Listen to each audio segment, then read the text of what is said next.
¿Qué tal, estimados?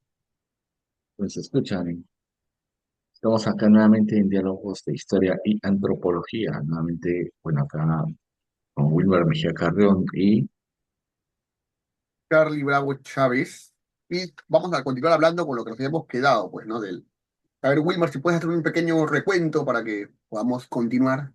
claro que sí, exploramos el tercer viaje de Pizarro en el cual ya definitivamente llega a lo que son tierras del Tahuantinsuyo. Y ya hablamos también de la masacre de Cajamarca, donde ocurrió la captura del Inca Atahualpa, ¿no? Que fue narrado por Charlie de una manera bastante amena que podemos ver, no pudimos ver cómo esto se dio y creo que vale la pena recalcar, esto no fue el final de la invasión, porque lastimosamente se ha enseñado a través de las décadas como que la masacre de Cajamarca fue el último episodio, ya con eso se conquistó el Tahuantinsuyo, y eso es total y absolutamente falso. En realidad fue el principio del fin. Y ahora continuaremos conversando más sobre ese hecho. Ok, ahora qué vamos a ver, Carly. Entonces, ahora vamos a tratar de continuar con lo que habíamos visto, o con lo que hemos hablado las semanas pasadas, ¿no? Y como bien has señalado, tradicionalmente se cree que cuando se captura el Inca Atahualpa, me parece que es el 16 de noviembre de 1532, eh, ahí se acabó el Tahuantinsuyo, ¿no? Y a partir de ese momento ya empezaríamos lo que sería o la colonia, o el virreinato, o el dominio español, como le quieran llamar. Pero en realidad que el proceso, como tú lo has dicho, y ya lo habían hablado, me parece, hace mucho tiempo atrás, Edmundo Guillén, el proceso de conquista, o si se quiere llamar colonización o invasión al Perú, no finaliza en 1532, sino que algunos han planteado de que hubo una resistencia por lo menos que se prolongó hasta 1572, unos 40 años. O sea, para que los españoles puedan decir que efectivamente ganaron estas tierras y puedan tener un control total, o al menos de estas tierras, tuvieron que pasar 40 años, donde se dieron dos procesos en simultáneo, de los cuales vamos a tratar hoy de dar de dar una pequeña introducción, porque el tema es larguísimo y a veces se acusa de que las escuelas no se trata bien, y es que la historia también es tan, pero tan inconmensurable, que entrar en pequeños detalles con el tiempo que se le asigna en el área de sociales al curso es complicadísimo, ¿no? Entonces, hay dos procesos en estos 40 años que se van dando de manera simultánea que le generan dolores de cabeza a la corona. Y el primer gran proceso es que, como bien mencionó Wilmer, no es que se acabó eh, la conquista de los nativos de estas tierras con la captura de Atahualpa, sino que hubo un proceso de resistencia, entendida por lo menos en dos niveles. En un nivel se ha llamado la resistencia quiteña, liderada por Calpuchimán y Quisquis, que es la que se da, que son los generales de Atahualpa que no quieren dar su brazo a torcer, y la otra, que es la más grande, es la resistencia incaica que se da en Vilcabamba, ¿no? Que era la ciudad oculta, secreta de los incas cuando pasara un desastre, los incas tenían un lugar donde refugiarse. Ese es el primer gran proceso y el segundo gran proceso son las guerras civiles entre conquistadores.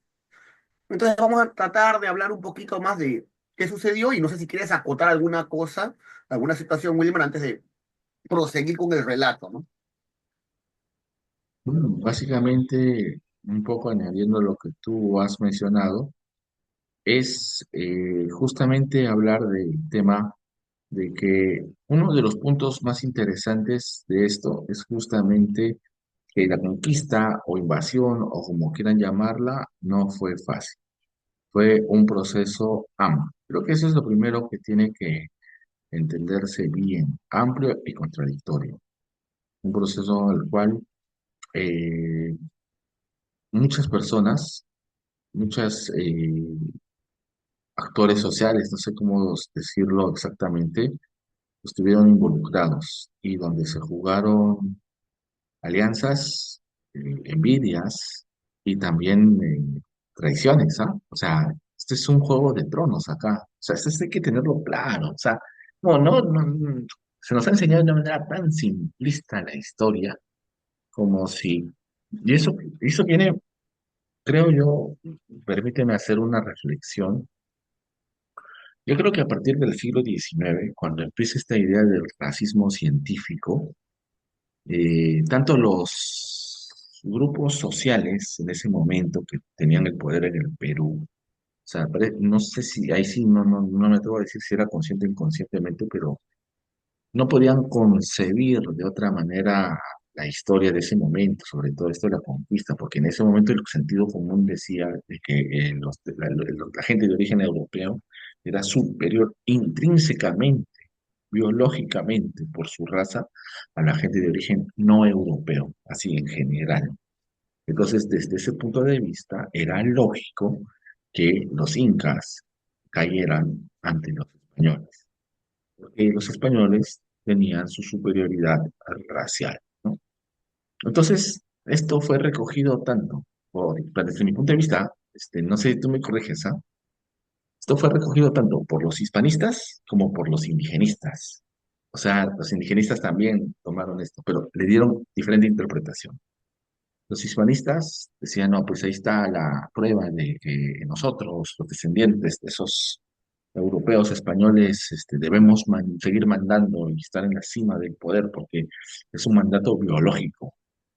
Y los indigenistas, por otro lado, no, pues es que hay una injusticia detrás, ¿no? El español, blanco, europeo, malvado, maldito, desgraciado, utilizando su poder bélico superior, vino y le arrebató a estas sociedades, sí, es cierto, débiles, ¿no? O sea, de repente sí, pues no han estado tan desarrolladas como las europeas, pero tenían valor, tenían entrega, eran buenas, eran bondadosas, todos vivían bien. Entonces se empieza a darse el discurso, sí, sí, sí, pero ambas, desde mi punto de vista actual, igual son racistas, sino que unos son racistas para poner que yo soy el superior y el otro, sí, ustedes son superiores, pero el inferior tiene algo bueno, el inferior tiene algo positivo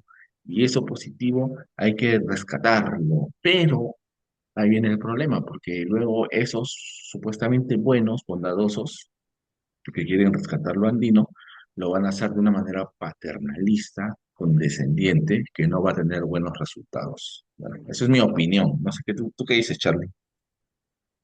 Sí, o sea, en algunas cosas sí estoy de acuerdo. En lo que sí discrepo un poquito es en que los indigenistas asumían que los indios eran inferiores. Yo no creo, o sea, no creo tanto en eso, o sea, tendría que revisarlo un poquito más, pero sí creo que ellos más bien consideraban que los españoles les ganaron no porque fueran superiores, sino porque los españoles fueron mentirosos. Eso es lo que yo creo que fueron embusteros, fueron traicioneros, y que los indígenas eran más nobles, más legales, ¿no? Y perdieron en su, no, en su nobleza, ¿no? Pero no veo tanto eso de que ellos asumieran que los españoles fueran superiores, sino que ellos asumen más bien que los españoles los embustieron, los engañaron, fueron embusteros, ¿no? Sí, Eso es lo que sí. yo más que todo veo en ese discurso. A mí me Bueno, parece que ese discurso es más del indigenismo del siglo XX, ¿ah? Ya porque el indigenismo tiene varias etapas.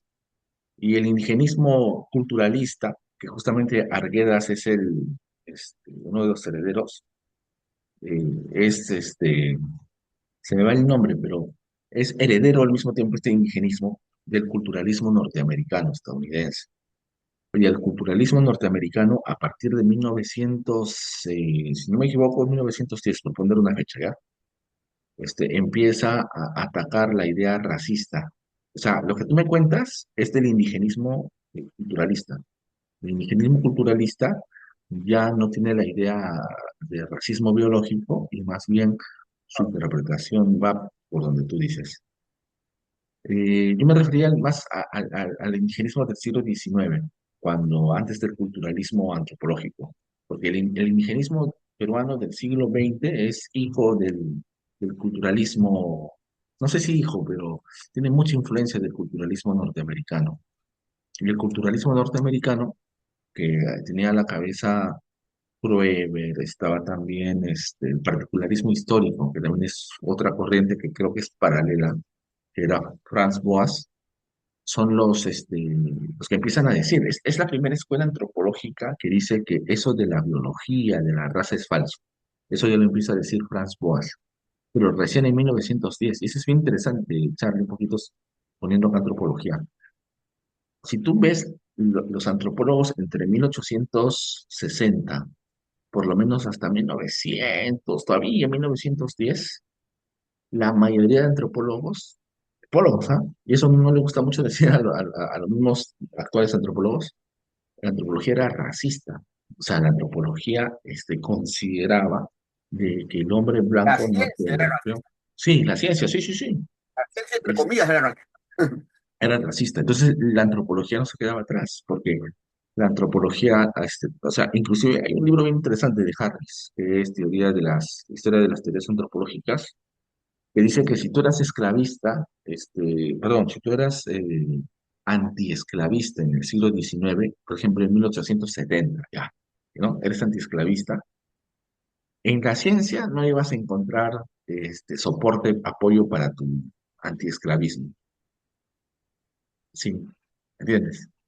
No lo ibas a La encontrar. ciencia Ajá, avalaba la... Existieron un avalado. montón de... donde la gente comparaba no sé, tú eres antropólogo, conoces un poco más, comparaban las diferencias de cráneo, por Sí, ejemplo, si es que, y se hacían bastantes estudios, ¿no? Venían a cazar gente a diferentes partes del mundo y a hacer mediciones, porque supuestamente eso era la prueba, ¿no?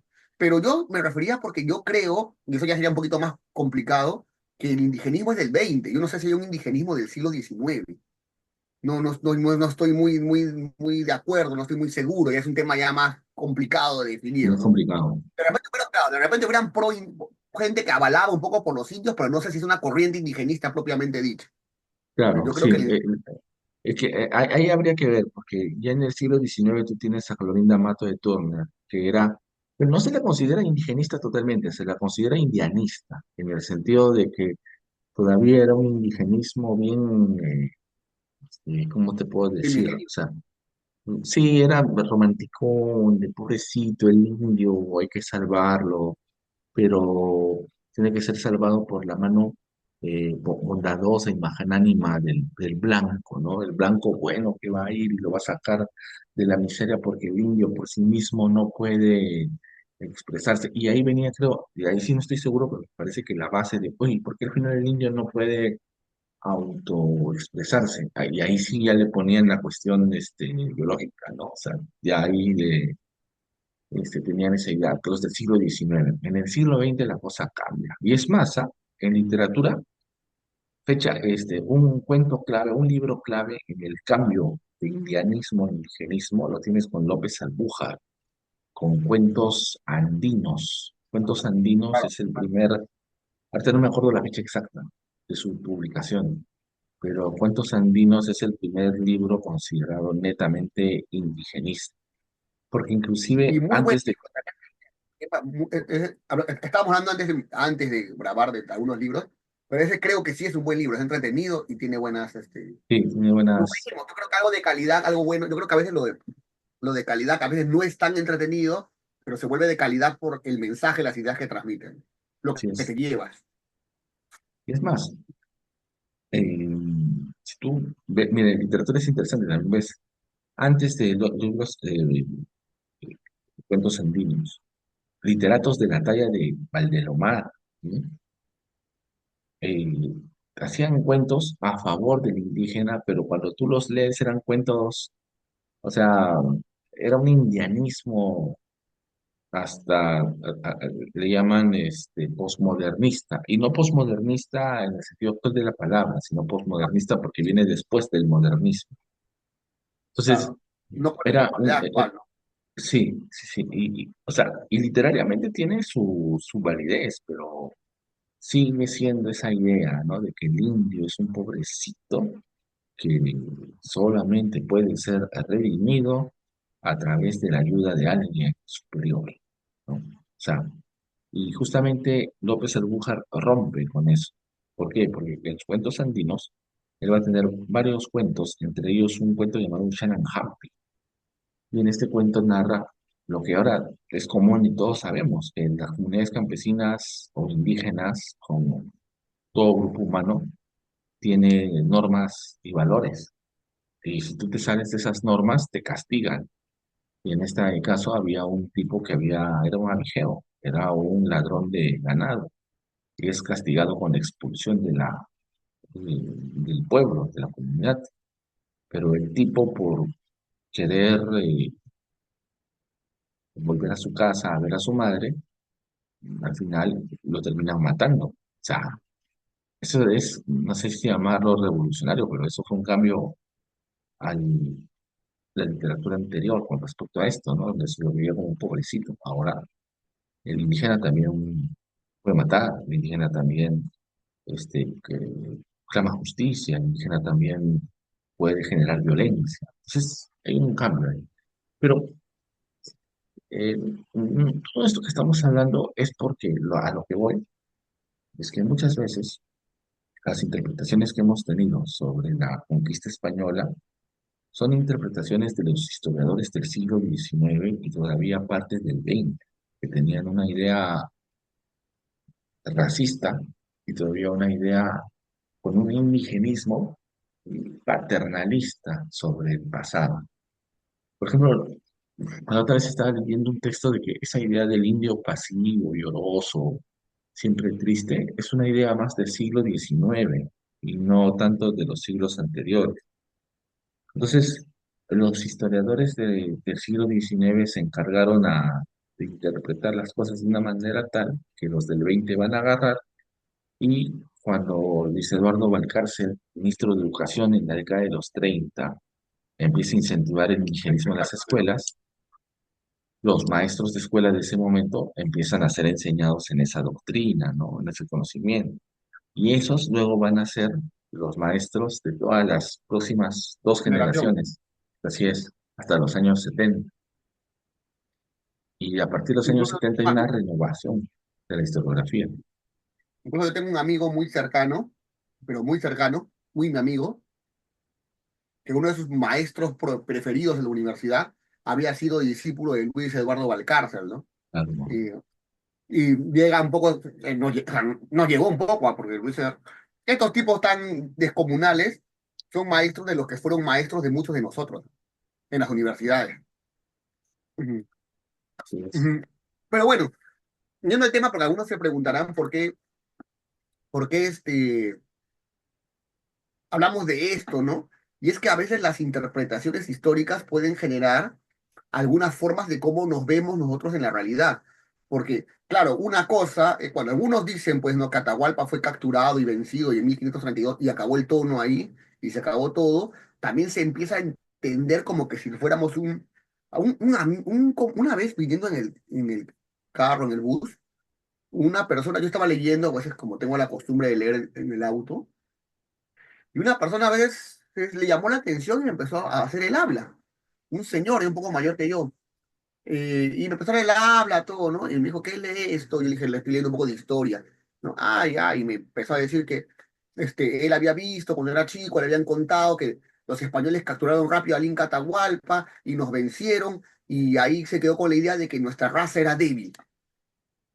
Y a veces, esta interpretación de que Atahualpa fue vencido rápido y que todo cayó de golpe, también generó, miren, este señor, ya que antes la gente era, creo yo, un poquito más abocada a revisar cosas, ¿no?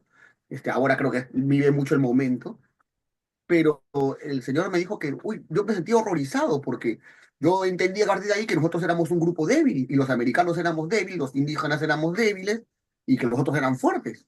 Entonces, eso también, esto que hemos hablado, de decir que la caída del Tahuantinsuyo se da en 1532 con la captura de Atahualpa, también ha llevado a muchas personas a concluir que los indios, los americanos eran débiles, inferiorizados, que eran como algo automático, que caía la cabeza y caían todos, ¿no? Y más bien cuando algún otro grupo de historiadores o estudiosos ha querido reivindicar una parte que es la de la resistencia andina en Vilcabamba, lo que está haciendo también es reivindicar un grupo social.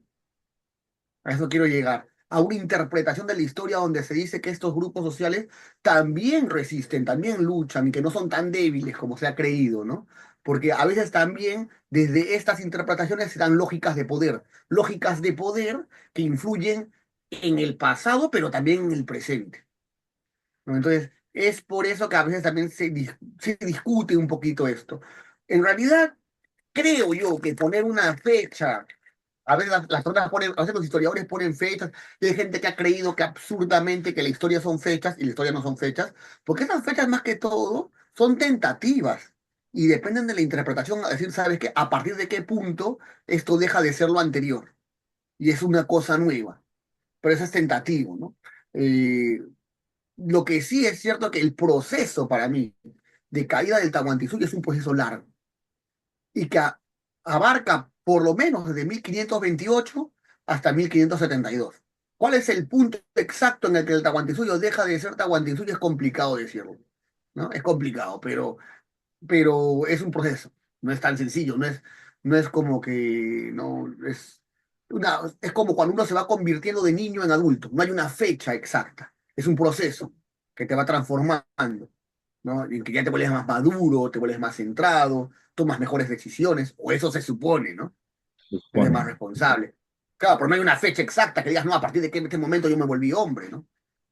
Porque Bueno, tampoco, salvo como que excepciones, ¿ah? Que salvo excepciones. no, pero es que eso de tener mujeres o tener relaciones no te vuelve hombre, no te vuelve hombre, porque eres un irresponsable igual. Igual que una mujer que tenga su Sí, debut pues, en primera división, no la vuelve mujer, pues. No, es una cuestión simbólica nomás. es una cuestión simbólica, como los 15 años, los 18 años. No, como lo de 1532 o 1572. Son fechas referenciales, simbólicas, y dependen de cómo interpretes tú los procesos, Así es. ¿cierto? Entonces, y bueno, nos hemos extendido un poco de esto, pero llamaste la atención sobre algo interesante, algo importante, ¿no? Que a veces no se ha dicho, pero sí tiene consecuencias. Porque decir que se acabó todo en 1532 también es decir, ¿sabes qué?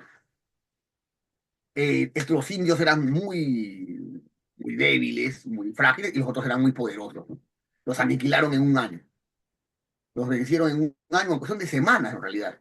Y decir que es de 1500 hasta 1572, estás reconociendo que esto fue un broncón. Bueno, y la verdad es que si tú me das a elegir entre las dos fechas, yo creo que la del 72 se acerca un poco más a lo que pasó realmente. Aunque ya para el 72 los españoles tenían ganada la mayor parte de la tierra también, ¿no? Sí, la mayor parte de la tierra sí. Pero, Pero, dime, claro, lo que sucede es que también, y ahí sí hay que entenderlo, es el factor de las epidemias. Pues eso también hay que decirlo, pues eso no se cuenta mucho y ahí se pierde la gente también. En este caso hubo una epidemia enorme, que prácticamente diezmó toda la población, a buena parte de la población andina. Y no es algo anormal en el mundo a nivel mundial, pero sí fue algo anormal en la historia americana, porque fue la primera vez en que una desgracia de ese tipo, porque una desgracia ocurre acá. Pero ojo, sí ocurrieron otras desgracias, pero eran más climáticas con respecto a los fenómenos del niño. Por ejemplo, ahora se sabe que Caral terminó porque hubo un enorme cambio climático, probablemente una gran sequía e inundación que dejó devastada la población y que inclusive hay paredes en ásperos murales donde está dibujado a los seres humanos, parece que están como bailando, están todos juntos, pero están con un hueco en el estómago. Y eso los arqueólogos están interpretando como que vivían en una gran escasez. Así es. falta de comida, Entonces, falta de... así es. O sea, esto lo quiero matizar porque generalmente cuando se habla también de la conquista española hay esa idealización. Ah, antes no hubo desgracias, todo era bonito. Y no, no, no, sí hubo. O sea, por más precavidos que eran los andinos, porque sí eran precavidos, ¿ah? O sea, había una organización bien interesante, que eso hay que recalcarlo. Pero también igual por más organización que tú tengas, venía un mega niño y te destruía. O sea, eso también Y hasta era, ahorita lo hace. claro, Imagínate hace 4000 años, pues. Era era una una desgracia desgracia descomunal. descomunal, una desgracia descomunal. En Chimú Inclu- se encontraron sacrificios humanos gigantescos de miles de niños, tal vez uno de los sacrificios humanos más grandes del mundo, para tratar de evitar presumiblemente un fenómeno del niño. Entonces, ¿Mm? sí, pasaba. Lo que sí es interesante, Wilmer, ya nos estamos abriendo mucho, es que también en las épocas anteriores a la llegada de los españoles tienen que haber habido epidemias, sino que no los tenemos muy bien registradas. Como que ahí falta Ese es una beta lo que para estás investigar, diciendo digo es yo, bien polémico, Charlie. Es bien polémico. ¿no? Tiene que haber, lo Porque, que no tenemos muchas investigaciones, no tenemos mira, muchas investigaciones, pero tiene que haber habido. mira, yo he conversado con los amigos mexicanos, que tú debes recordar, que al menos ellos, por sus estudios, porque de un amigo, no, al menos él me dice que no hay registro de ninguna epidemia en el caso americano, mexicano, mejor dicho, no hay registro, pero salió. Aún así, hay quienes dicen que sí hubo algún tipo de epidemia en el Mesoamérica prehispánica, pero esa es una polémica tremenda y hasta lo que me han dicho, no hay rastro de epidemias en el mundo mesoamericano prehispánico. Sí, me lo dijeron tajantemente. En el caso peruano, parece que tampoco ha habido epidemias como nosotros la conocemos. Y yo, ya hace algunos años, investigando el tema si hubo epidemias o no, encontré el texto de Jared Diamond, Armas, Gérmenes eh, se me va el nombre, pero es Armas, Gérmenes y Acero, ahí está. Y en esto Diamond justamente decía y narraba que no hay epidemias, no hubo epidemias en América, y esto tiene que ver con el tipo de animales que fueron domesticados en el continente americano y el tipo de animales que fueron eh, domesticados en Europa y en Asia. Los animales en Europa y en Asia fueron domesticados a un nivel que acá no hubo, pues salvo los andinos como pastores, de ahí no ha habido otro tipo de domesticación animal a gran escala, por ahí el pavo en Mesoamérica. En cambio, en Europa y en Asia, por domesticar vacas, bueyes, burros, caballos, entre otros, las epidemias sí fueron mucho más frecuentes por la cercanía del ser humano a estos animales, porque las epidemias, como bien lo sabemos por el COVID, se pueden transmitir primero del animal al humano. Con En el caso zoonosis, americano, sí, así es. En el caso americano parece que esto no ha sucedido. Parece, parece.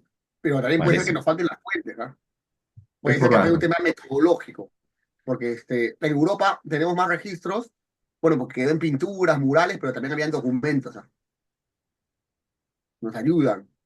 Entonces, pero bueno, todo esto que hemos estado hablando ya nos repite un tema muy interesante, que tal vez sería bueno en tocar ahorita, que es por qué cayó el Tahuantinsuyo. O sea, cuáles son las causas de la caída del Tahuantinsuyo en todo caso, ¿no?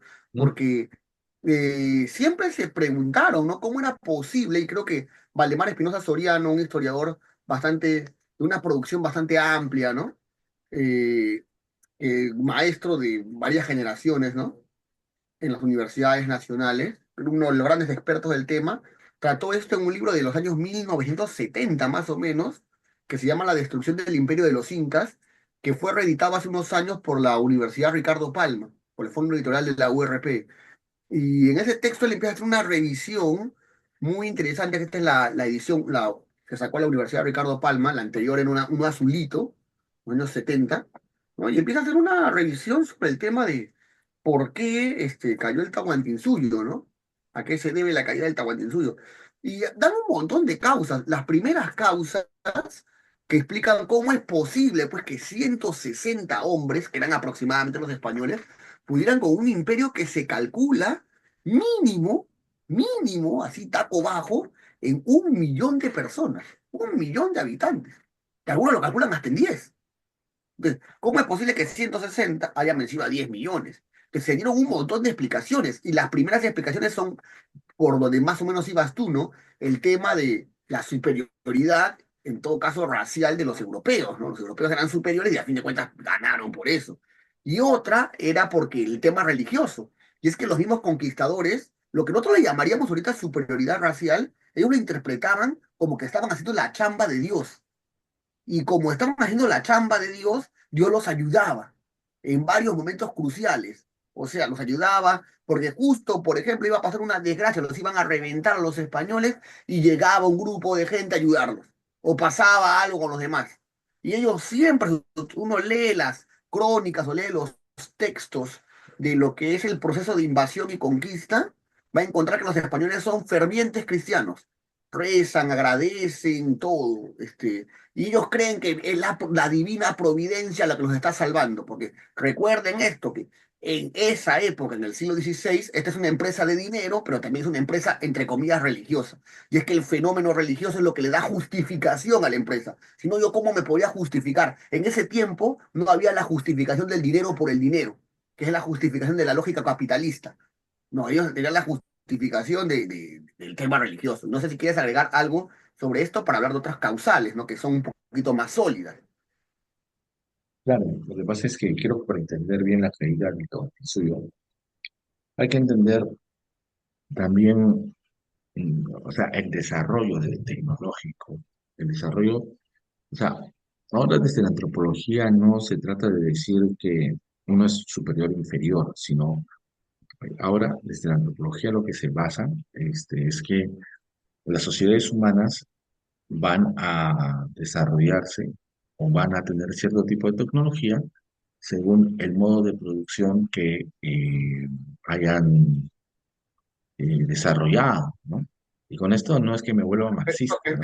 Eso me suena medio marxista, eso me sonó medio marxista. Sí, sí, sí, pero en antropología, sobre todo en antropología ecológica o ecología cultural, se utiliza ese término, pero volviendo ahí te explico un poquito mejor. Listo, dale, dale. Bueno, luego para explicar lo de los modos de producción, lo que pasa es que la antropología actual, a diferencia de la antropología del siglo XIX, que era bastante racista, biologicista, ahora más bien es ecologista, así cabe el término. La antropología moderna lo que apunta es que las culturas son en realidad adaptaciones al medio ambiente en el cual se encuentran. Entonces las sociedades humanas a través del mundo se han adaptado, ¿no?, a su medio ambiente, a su entorno ambiental, a través de sus culturas.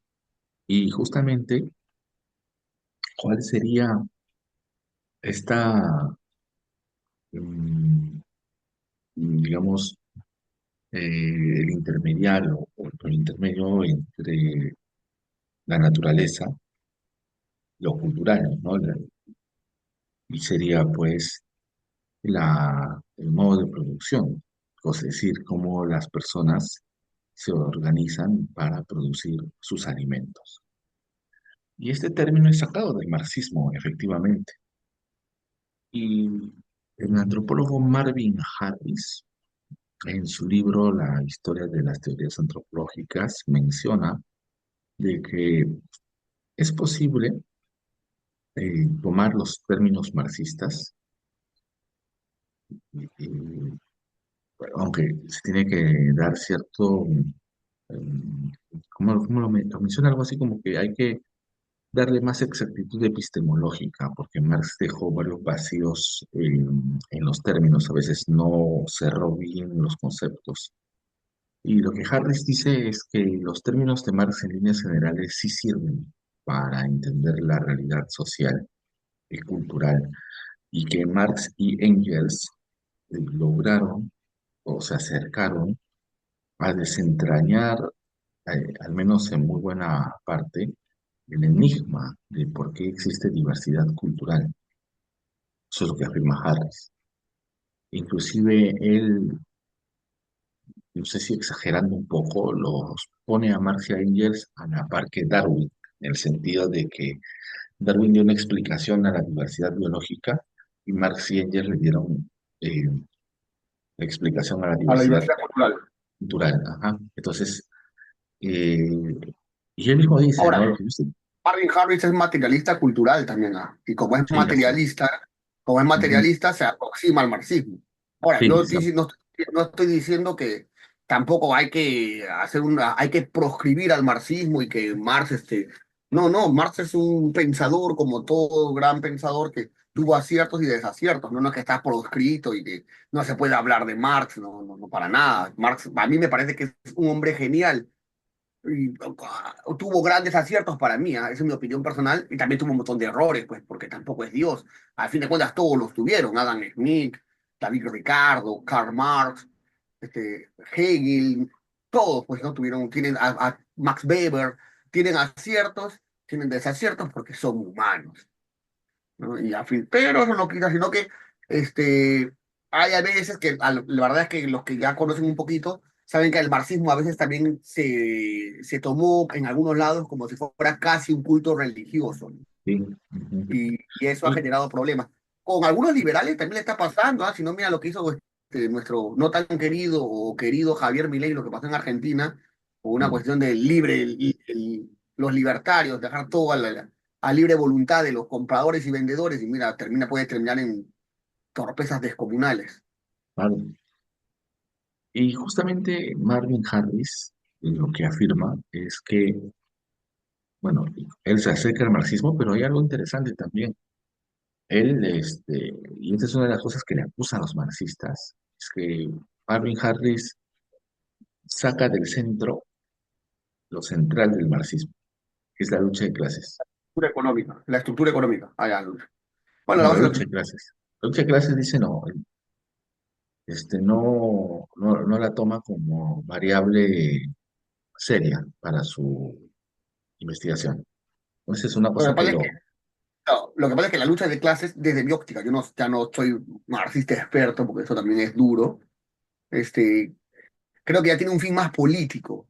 O sea, sí es un fin, Mm, entre comillas, epistemológico para la lucha de clases, era el elemento que en el marxismo explicaba hasta cierto punto las transformaciones. O sea, partía de la base económica, porque ahí viene el tema de la estructura y la superestructura, la que sería muy denso explicarlo ahorita, y sobre esos desacomodos que habían entre la estructura y la superestructura, se creían también, podía surgir, bueno, clases antagónicas por el modo de producción y enfrentamientos entre esas clases, y al final la lucha de clases en el periodo que Marx se agudizaban en los periodos que él hablaba de periodos que se abrían revoluciones, ¿no? Cuando pasaban estos desfases de estructura y superestructura, que algunos que han leído el marxismo entenderán. Y si no lo entienden, no se preocupen porque sí es un poquito complicado. Yo creo que Marx hace una buena síntesis, si se quiere llamar, en el prólogo a la crítica de la contribución de la economía política. Ahí es un documento de unas 3 4 páginas donde está bien sintetizado la teoría de Marx, ¿no? Sintetizada, porque esto es bien denso. Bueno, nos estamos desviando un poquito del tema, pero estaba hablando de que la pero tecnología era muy importante, ¿verdad? Era lo que sí, sí, quería sí. llegar. Y justamente, bueno, nos estamos desviando del tema, pero para llegar al tema, porque lo que hay que entender, y creo que esto debería enseñarse, también creo que también el problema es que lastimosamente los docentes que enseñan estos temas no se los prepara adecuadamente para entender que en realidad, em, si la sociedad andina tuvo el desarrollo que tuvo, no se debió ni a ningún factor biológico ni ningún otro tipo, al menos desde la antropología moderna, sobre todo desde la ecología cultural o la antropología ecológica. Lo que se destaca es la relación entre el entorno natural y las sociedades humanas y cómo estos factores del entorno natural influyen en estas sociedades humanas. Pero, ¿cómo influyen esos factores? Influyen en la forma como se organiza la gente para producir sus alimentos, es decir, los modos de producción. No sé si me dejo entender ahí, Charlie. Claro, claro que sí. O sea que lo que hace que tengan tecnologías diferentes es enfrentar realidades diferentes, básicamente. Que al enfrentar Básicamente. realidades diferentes tienen que buscar una solución distinta, ¿no? Y eso se basa en cómo ellos se organizan para producir, básicamente, el concepto de modo de producción. En ese sentido, sí es un derivado del marxismo, ¿ah? Porque lo que tú me has dicho es el modo de producción genera un montón de cosas, ¿no? Las fuerzas productivas y toda esa cuestión. Pero bueno, entonces, volviendo al Pero, tema, es verdad. Los españoles tenían otras realidades y como tenían otras realidades, tenían otras tecnologías. Además hay que tomar en cuenta que Europa, en todo caso, tuvo contacto con otras partes del mundo, que le permitió acrecentar. pues, Entonces, lo que no pasó acá. Este era un mundo muy aparte, si se quiere llamar. sí, sí, sí. Y es más, algo que hay que entender es que justamente también, y ahí viene, ya me pongo más marxista, porque el materialismo cultural que justamente estamos hablando llevó por ahí. Marvin Harris lo que opina es que hay una cuestión de infraestructura, estructura y superestructura. Claro. Entonces, según él, el modo de producción va a influir en la organización social y al mismo tiempo va a influir en la religión y la cosmovisión de las culturas andinas. Entonces, Ujú. en este caso, los conceptos, por ejemplo, de reciprocidad y de redistribución o de equilibrio también con la naturaleza son esenciales en el mundo andino porque así lo requería la sobrevivencia en este medio natural. Entonces, desde este punto de vista, Sea, no es que sean buenos. La no, moral nace ah, de una necesidad. así es. Ujú. Entonces, ¿qué sucede? De que lo que tú tienes es que habían diferentes estrategias productivas. Esto es un concepto de un antropólogo llamado Yehudi Cohen.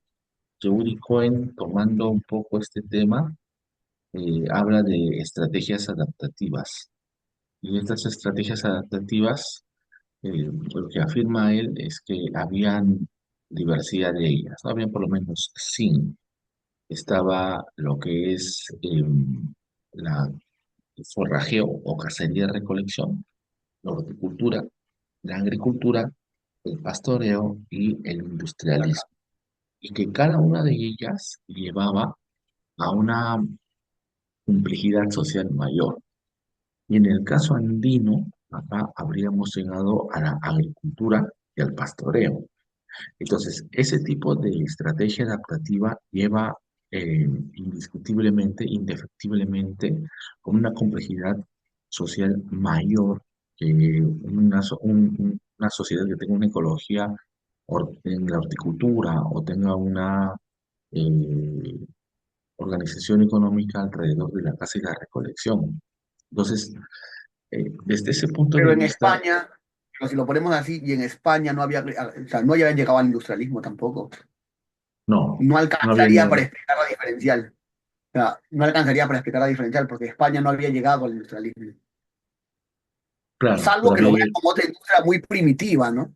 Industria de paños, de repente, muy primitiva, de repente. Pero sí es cierto que explica, pues explica diferencias grandes entre, por ejemplo, grupos como los incas y como los toquepalas, ya. Y sí, se alcanza para eso.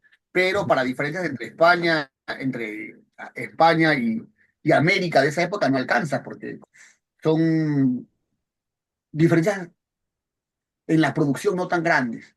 Aunque también es cierto que, bueno, es que también es complicado, ¿no? La realidad social es mucho más compleja, ¿no? Y por eso a veces salen cosas, ¿no? Cuando ya lo analizas como a fondo. De todas maneras, yo te pregunto, es cierto que la tecnología ayudó, porque tenemos al arcabuz, tenemos las armas de acero, tenemos las armaduras, tenemos a los caballos, toda esa tecnología militar ayudó bastante, pero alcanzaría para explicar que 160, 180, ya ponle hasta 200 hombres, podían vencer a una comunidad de más de 1 millón, como que es parece que que no alcanza, ¿no? no alcanza, obviamente. Pero ojo que lo que hay que entender es que en este caso, más allá de los modos de producción, también vendría a ver las diferencias ecológicas en los continentes. Ya Europa, eso ya tiene que ver. Hay un biólogo, Jared Diamond, que afirma de que la forma de los continentes también influye en el desarrollo de las sociedades que están dentro. En el caso de América es un continente de norte a sur. Y en el caso de Europa o Eurasia es de oeste a este.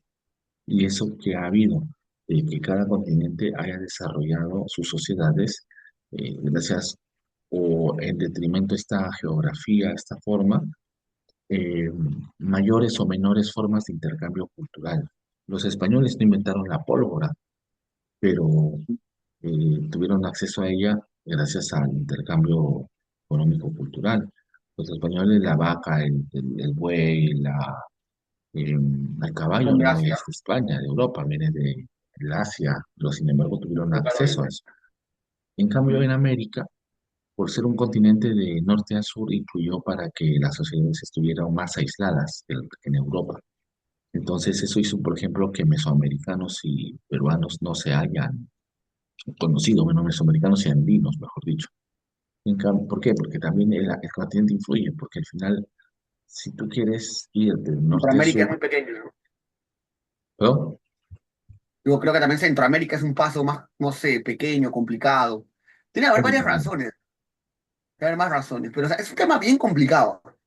En lo Pero que va por sí, ahí, ¿ah? lo que es cierto es que Europa tuvo más contactos y esos contactos le ayudaron a aprovechar las cosas de Oriente, ¿no? Sí, pero Y tiene que en ver cambio en también con América estuvo más aislada, el tamaño, porque Europa en sí es reducido, pequeña. inclusive, y tiene un Mediterráneo que es un lago mar que le permite la interconexión mayor. En el caso de América es más difícil. Una- eh, o sea, es bien interesante en realidad. Lo que se está viendo Pero ahorita China es está esa lejos. diferencia. ¿Mm? Pero China está lejos. China está lejos. Lo que Bueno, pasa es que también creo que ahí también debe haber influido, ya es una especulación, el tema de los árabes, que los árabes eran grandes comerciantes y el Islam se expande por todo el mundo, o sea, por todo un mundo, ¿no? El norte de África, Europa, y los árabes creo que también fueron importantes para trasladar mercancías. O sea, aparece un espíritu mercantil que acá en América no hay. no, no hay, efectivamente. Pero eso también sería influido en último extremo por la ecología, los recursos naturales y la geografía del lugar. Podría ser también, ¿ah? Podría ser, o sea, sí puede ser, pero me suena también que es un poco de determinismo geográfico, ¿no? Que ya Ujú. había ya hace tiempo ya, y no me acuerdo cómo se llamaban este geógrafo que Sí, generó esta, Ratzel y otros. Raxel, ajá, Raxel. Entonces, Sí, pero pero, su determinismo geográfico era bien estrecho, ¿ah? Porque su determinismo geográfico, o sea, sí, sí tiene su base en eso, pero al menos lo que lo ahorita, que tú, o sea, lo que lo que yo tú me dices planteo ahorita es más completo, pero es más tiene completo. hasta última instancia también está tratando de determinarlo por la geografía. Yo creo que son múltiples factores. Sí, Ujú. influye, pero es multifactorial. No es lo único, Claro, ¿no? Hay es que varias cositas más que hay están varias pasando. cosas ahí. O sea, Ajá. como todo en la vida social, hay varias cosas. Pero la geografía Sí. sí cumple un papel dentro. Uno. Sobre todo en las sociedades más antiguas. Cuando eran más Ujú. antiguas tenías menos. Hasta ahorita la geografía te influye, obviamente, ¿no? Pero antes tenías menos tecnología para hacerle frente. Entonces tenías que someterte más. Ahora tienes más formas de hacerle frente, pero igual la naturaleza tiene una furia que no podemos controlar los humanos todavía. Bueno, volviendo al tema, yo creo que la tecnología sí es importante, pero para mí, desde mi óptica, y no solo desde mi óptica, sino de los historiadores que ya han venido trabajando, sí era importante, pero no era un elemento que podía ser crucial. El caballo sí fue importantísimo en Cajamarca, el caballo fue importantísimo en grandes enfrentamientos que van a tener los españoles a lo largo de este territorio que es gigantesco y que lo van a ir descubriendo de a pocos. Y las armas de fuego también hacen una gran diferencia, pero hay algo más, es un factor que te ayuda, pero no es algo que te va a ayudar a ganar el partido, ¿no? Entonces, acá empezaron a haber dos grandes. Hubo una, Valdemar Espinosa la introducción de este texto, en sus dos versiones, la antigua y esta que es la nueva, hace un balance sobre cómo se explicó la caída del Tahuantinsuyo y presenta todas las que se fueron dando a lo largo del tiempo, ¿no? Las primeras fueron las que tú mencionaste un poco, el tema biológico, racista, que dice Valdemar Espinosa que ya había empezado en el siglo XVI, pero que se hace fuerte en el XIX, porque todo lo que habíamos hablado, ¿no? Es el espíritu de la época, el XIX, Sí, ajá, a decirle todo a la raza, todo es la raza y se acabó. ajá. Pero también se le agrega el tema religioso que mencioné, y se agrega, dice Espinosa, el tema bélico, el tema de las armas, ¿no? Que las armas lo ayudan.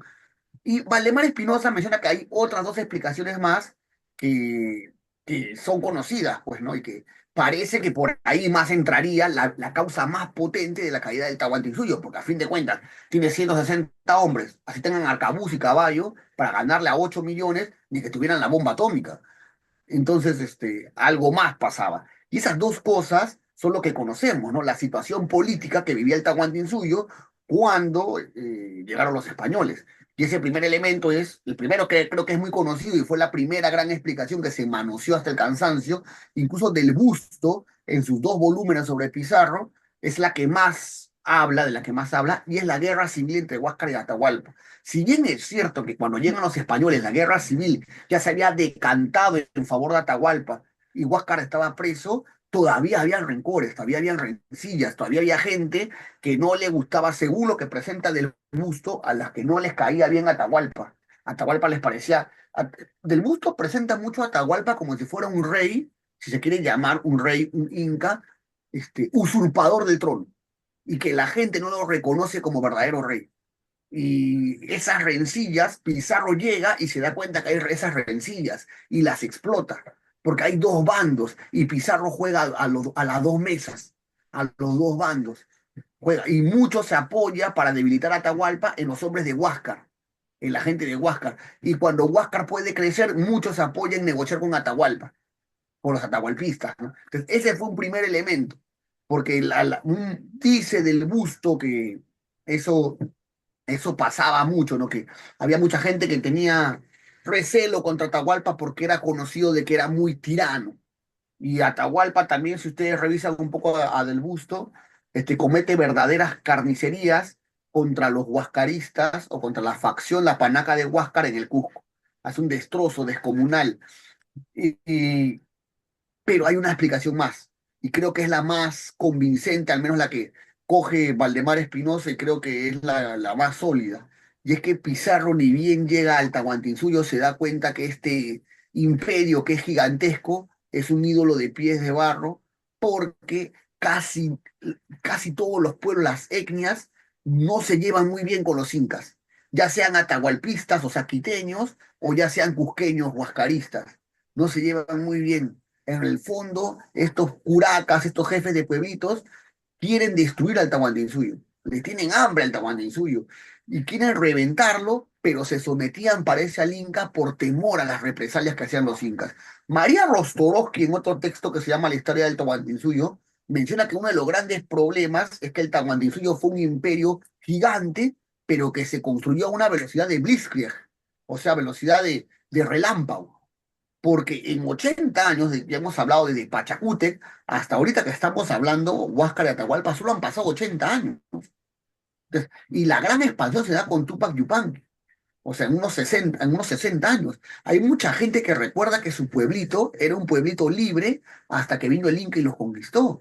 Y les puso cada Inca que venía, dice María Rostorowski, y también lo menciona Alan Colata en un texto que ha salido recientemente, bueno, ni tan recientemente, hace 10 años, pero cada nuevo inca que venía implicaba más obligaciones para el nuevo pueblo, porque había que renovar las alianzas. Entonces, Sí, esta gente en el fondo no les caía muy bien. No es que el Tahuantinsuyo o los incas eran un imperio tan idílico como algunos han pensado, sino que había un montón de pequeños reinos, pequeños pueblos que se sometían al inca por, por temor a las represalias que daban el inca, que eran verdaderamente sangrientas.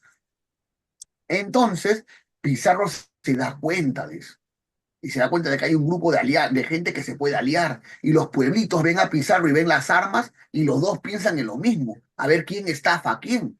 O sea, Pizarro piensa, ¿por qué no me aprovecho de estas etnias, de estas comunidades? Y le digo, vamos a hacer una alianza, habla pueblito, hacemos una alianza, nos fusionamos los dos, los españoles con nuestras armas, y ustedes como etnia, y entre los dos vencemos al Inca. Habla pueblito, ¿aceptas o no aceptas? Y los pueblitos también aceptaron porque dijeron lo mismo. Nos unimos los dos y vencemos al Inca. ¿Y qué dijeron los españoles? Una vez que venzamos al Inca Atahualpa o venzamos a los incas, ya sometemos a los pueblitos y tenemos ganada la tierra. ¿Y qué decían los pueblitos? Una vez que venzamos al Inca, matamos a los españoles porque son menos, son poquitos y nos quedamos con todo. Pero estamos jugando a ver quién estafa a quién, es el póker. Pero el tema estaba en que, y con eso termino para darte el pase, es que siempre en estas jugadas, así como en el póker y como todo en la vida, como en el ajedrez, en estas decisiones, el que tiene más información tiene ventaja. Y es que los pueblitos pensaban que esos españoles eran todos los que habían. No podían imaginar que estos 160 o 180 solo eran la punta de lanza de un imperio mucho más grande y que con el tiempo llegarían muchos más. Y cuando llegaron muchos más se les fue de las manos. En cambio, Pizarro sí sabía que habían más. Y ahí es donde le gana la mano. efectivamente, Charlie. Como bien comentas, ahí hay una cosa bien interesante y es el tema de cómo el Tahuantinsuyo creció tanto que no logró manejar su imperio. Bueno, aunque no todos están de acuerdo con la palabra imperio, ¿no? Pero no logró manejar adecuadamente todo el territorio que tenía a la mano. Hasta lo que yo entiendo, el Inca era un Inca itinerante. Siempre trataba de llegar a los diferentes puntos. Nosotros a veces pensamos al Inca como un ser que estaba en el Cusco ¿no? Impenetrable, pétreo, pero en realidad, hasta lo que yo entiendo, el Inca, en la medida de lo posible, trataba de viajar por los diferentes puntos de su territorio. ¿Por qué? Porque la renovación de los votos, la renovación de la reciprocidad tenía mucho que ver con que el Inca pudiera conversar directamente con sus aliados eh, étnicos, ¿no? No sé cómo llamarlo directamente, pero ya sucedía que el Tahuantinsuyo era tan grande que renovar ese pacto se hacía cada vez más difícil. Muchas veces el Inca no podía llegar de manera directa a un lugar y mandaba a otra persona en su nombre, ¿no? Pero hasta lo que sabemos, y eso sí es una especulación también, parece ser de que eso no funcionó del todo. Y probablemente sea porque muchos de los eh, personajes de la gente, de los curacas, seguramente de ciertos lugares, esperaban que venga el mismísimo Inca y no venía.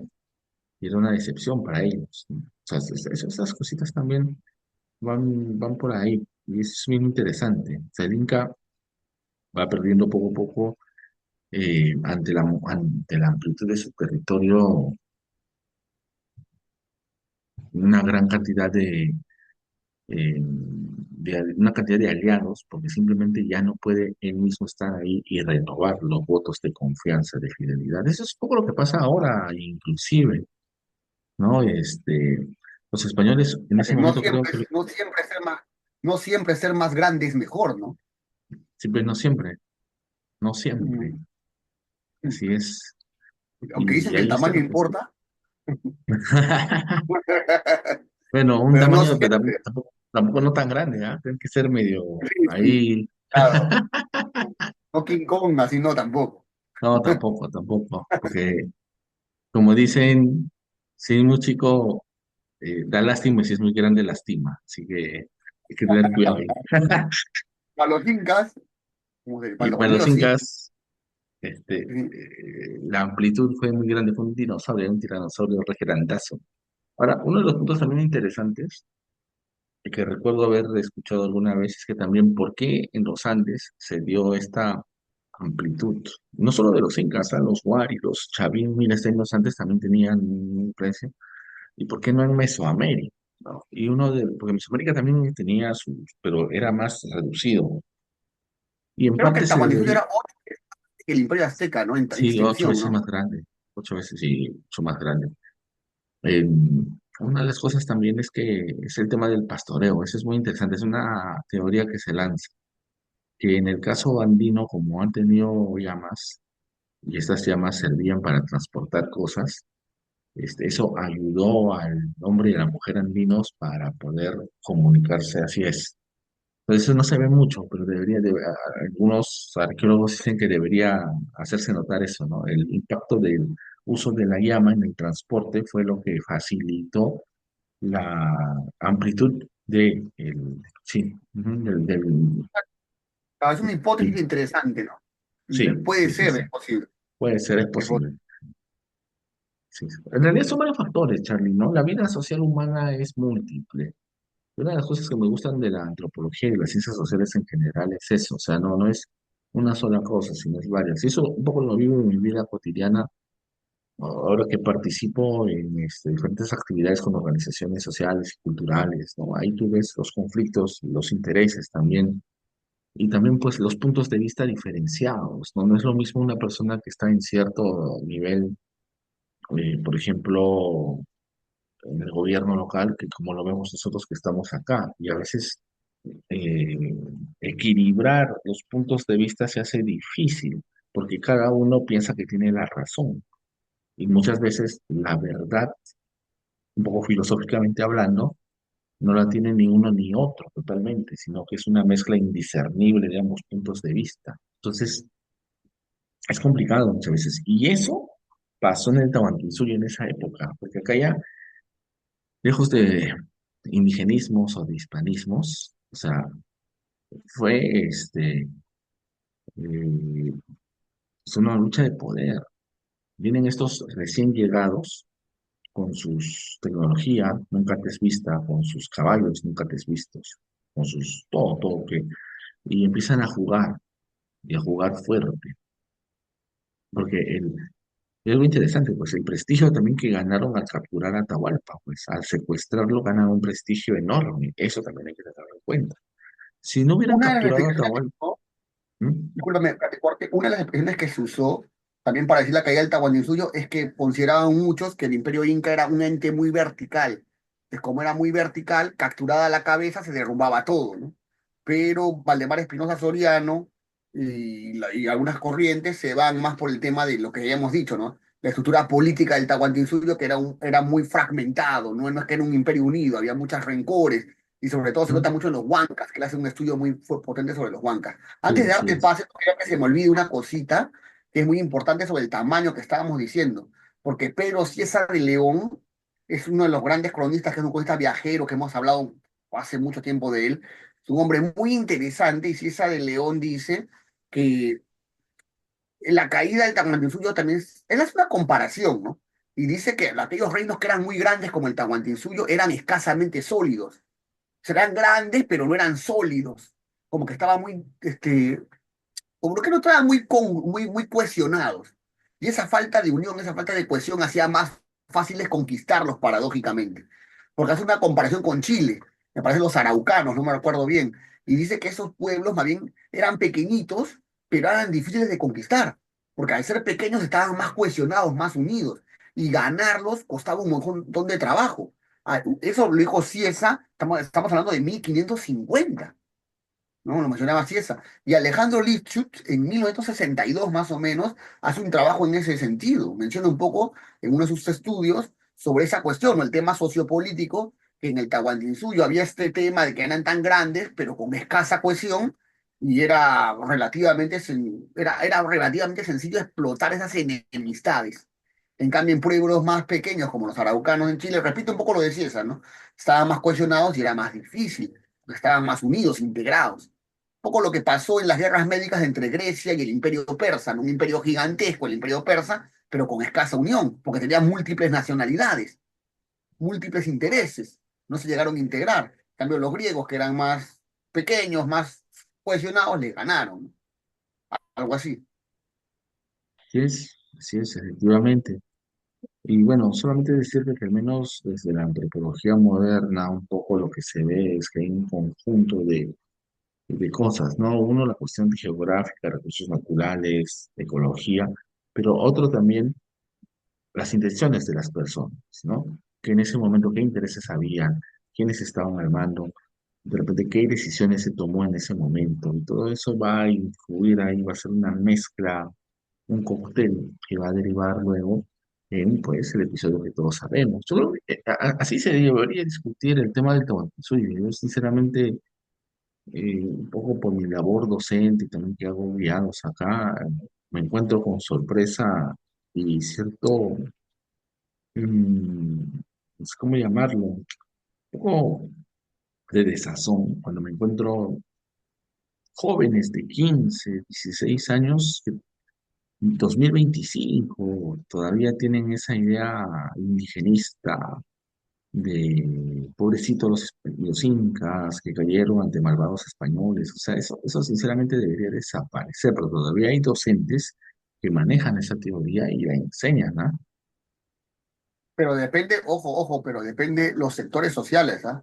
Porque Ujú. eso pasará en los sectores sociales populares, donde van a la escuela de repente popular, estatal, no sé, o a colegios, y ahí donde se va ese discurso, porque también a mí me ha pasado que en la universidad, que hay alumnos que más bien tienen el otro discurso, de que dicen los incas o el Perú era una desgracia, y felizmente llegaron los españoles que nos sacaron de la barbarie. Entonces, y felizmente deberíamos estar agradecidos. O sea, acá hay dos discursos históricos que con sus respectivos correlatos políticos, porque acá esto también tiene un fin político, tanto el indigenismo como el hispanismo, ¿no? Y se ha presentado a diferentes sectores sociales.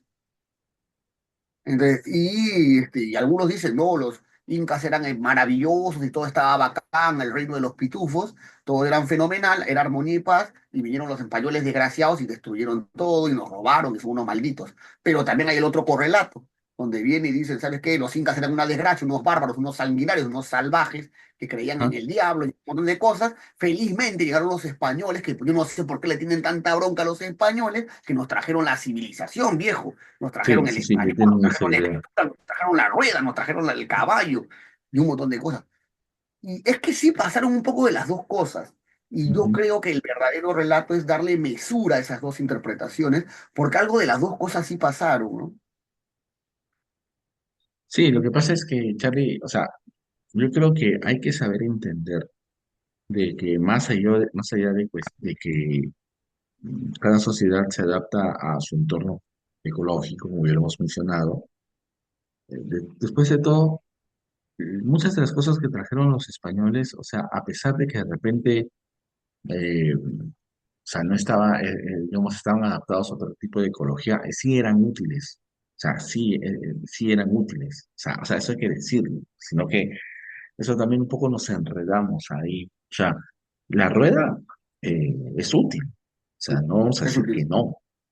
Pero la Ujú. rueda, ¿por qué fue útil? Porque ya los españoles también trajeron el caballo y otros animales de carga que Sí, pueden jalar carretas. Ah, sí. O sea, viene un paquete. O sea, pues, o sea, y es, o sea, es que es complejo, es un todo, porque yo también conversando con los amigos mexicanos me decían de que en México ellos han visto de que había zonas de allá que inclusive que eran montañosas o eran valles pequeños, la introducción del caballo y la rueda se hizo difícil también, no fue algo fácil. O sea, también tuvo su dificultad porque obviamente la persona era distinta, pero igualmente, o sea, son elementos que sí han sido útiles. O sea, la escritura también ha sido útil. O sea, no vamos a ponernos indigenistas radicales pero y también vamos, se destruyeron muchas cosas útiles. Pero así como se trajeron cosas útiles, también se destruyeron cosas útiles. La lógica, por ejemplo, porque el respeto, la racionalidad andina tiene un respeto por el medio ambiente y la ecología sí, muy grandes. Y con la sí, nueva lógica se fueron, y con la lógica sí, capitalista peor. Y ahorita nos no, estamos dando cuenta y estamos pagando las consecuencias de tener de tener tanto irrespeto por la ecología y que tenemos fines crematísticos o económicos para todos, para que se entienda. Queremos hacer plata con todo. Y a veces nos estamos tumbando el medio ambiente en el proceso y nos hemos dado cuenta que estamos rompiendo el planeta. Y también, o sea, algo de eso también se ha perdido desde ese punto. claro, y es complejo, ¿no? O sea, por eso particularmente yo no reniego ni de mi herencia hispánica ni de la herencia indígena, las dos están ahí. No, al menos yo particularmente trato de conciliar esto y no sentirme ni mal por las herencias, ¿no? Porque al final el idioma que hablo es el español. Me he educado en una universidad, que es una institución occidental. O sea, Ya. no, o sea, pero al mismo tiempo tengo una herencia genética andina también. Claro, también los rasgos, ahí Y se muchas de notan las el tradiciones chino, ¿ah? y muchas de las tradiciones que tenemos también son andinas, o sea, Muchas de la no comida, es parte la de gastronomía, la gastronomía. El Perú mismo es una creación es el Perú antes de este momento. Perú no existía. Perú va a existir claro, a partir de este momento. Incluso Raúl Porras Barnechea, con eso cierro, tiene un libro muy interesante del que seguro hablaremos más adelante, que se llama El nombre del Perú, y él hace una revisión y dice que la palabra Perú no existía antes en el vocablo andino.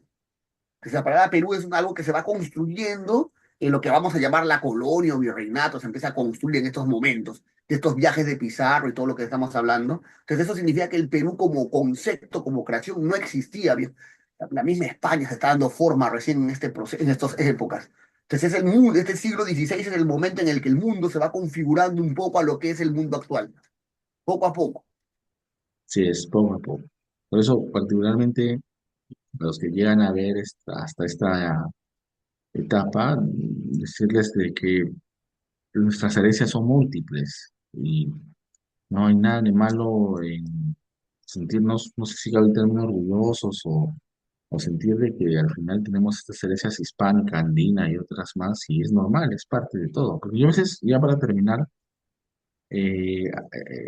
algunos peruanos que van a Estados Unidos y que están muy influidos por el tema woke, ¿no? No sé si has escuchado de eso.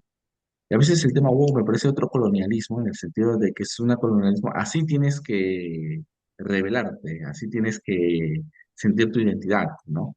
Pero en realidad el sentimiento de pertenencia, la identidad que uno tiene como peruano se va forjando no porque alguien te diga de que tienes que sentirte identificado con tal o cual, sino al final lo tienes que sentir tú. Y eso se forma a partir de tu vida cotidiana y también influye bastante el discurso histórico que se te enseñe, que tengas en la cabeza, ¿no? Como ya se mencionó al principio. Bueno, Charlie, ya se nos acabó el tiempo. Nos El vemos, tema da para cuídense. más. Así es, así que nos vemos hasta la próxima semana.